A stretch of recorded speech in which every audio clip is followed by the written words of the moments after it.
তো বন্ধুরা বাড়িতে এসছে গেস্ট, আর গেস্ট কি খাবে? তো সকালবেলা আমার বর গিয়েছিল বাজারে, তোমাদের দাদাভাই বাজারে গিয়ে মানে সকাল একদম ওর তো বাজার মানে একদম ভোরবেলা গিয়ে বাজার থেকে, আর সেরকম বাজারও খোলেনি, সবে মুরগির দোকান একটা খুলছে, তো সেখান থেকে গোটা একটা মোরগ কিনে এনেছে। আর এনে আর কি আমার হচ্ছে গাড়ি চাপিয়ে দিয়েছে। তো এটাকে গরম জল করে দিয়েছিলাম, গেস্টরা ওরা সবাই মিলে ছাড়িয়ে পরিষ্কার করে দিল। আর তার মধ্যে আমি সকালে রান্নাবান্না বাসি কাজকর্ম কমপ্লিট করে নিলাম।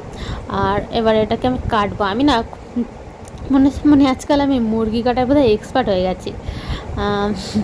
মানে মুরগি যদি গোটা বাড়িতে সেরকম আসে না, যদি ভুলবশত আসে তো আমার ঘরেই পড়ে। আমার বর তো মোটেই পারে না এই সমস্ত ও কাটাকাটি করতে। তা আমি কাটতে দেখো মুরগির যেহেতু মোরগ, তা দুটো বিচিও পেয়ে গেছি। তা আমি না ফার্স্ট টাইম দেখছি, আমি কখনো দেখিনি, কারণ মোরগ ঠোরগ আমি তো কাটিনি সেরকম না। মুরগি মাঝে সাঝে কাটা হয়, যখন দেশি মোরগ মানে গ্রাম থেকে যখন নেওয়া হয় তখনই কাটা হয়। আর আজকে তো আর কেটে দেয়নি, মানে বাজার দোকান সবে খুলছে, বৌনি হচ্ছে, তো বৌনিবেলায় গিয়েছে, তো আর তখন আর কি কেটে দেয়নি, গোটা নিয়ে এসছে। আর তার থেকেও বড় কথা যে এই মুরগির চামড়াটা না বেশ মোটা হয়, তো চামড়ায় প্রচুর তেল থাকে, তার জন্য বেশিরভাগ গোটা নিয়ে এসছে, ওই কারণেই। আর বেশি একটা জোর জার করেনি।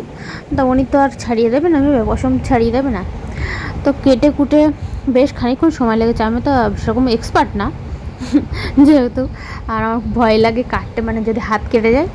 কাটতে পারি, কিন্তু মোটামুটি কাটতে পারি, কিন্তু ওই যে এক্সপার্ট তো আর না। তো যাই হোক কেটেছিল অনেক কষ্টে, কেটে ঠেটে তারপরে রান্না বসিয়ে দিয়েছে। রান্নাটা আমার বরই করছে, আমি কেটে কুটে সব বেটে টেটে দিয়েছি। তা এই দেখো চামড়াগুলো কী সুন্দর ফুলে ফুলে মোটা মোটা হয়ে গেছে। তাই এর এই চামড়াটাই টেস্ট, ওই জন্যই মানে বেশি ও খায় না অবশ্য, ও ওই চামড়া মাথা তারপরে পা এগুলো খায় না, ও জাস্ট সলিড মাংস খায়। আর তো এদিকে হলো মাছ রান্না হচ্ছে, পাঙাশ মাছ।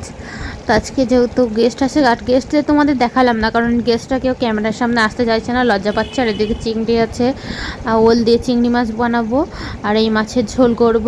ওদিকে মাংস আর মুড়ঘণ্ট ডাল। তো আজকের মেনু বেশ জমজমাট। তো যাই হোক চলো, তো ফাইনালি কিন্তু খাওয়া দাওয়া হয়ে গেল, আর বেশ কিছুক্ষণ বাদেই আসলাম। মানে বুঝতেই তো পারছো বাড়িতে গেস্ট থাকলে প্রচণ্ড চাপ হয়।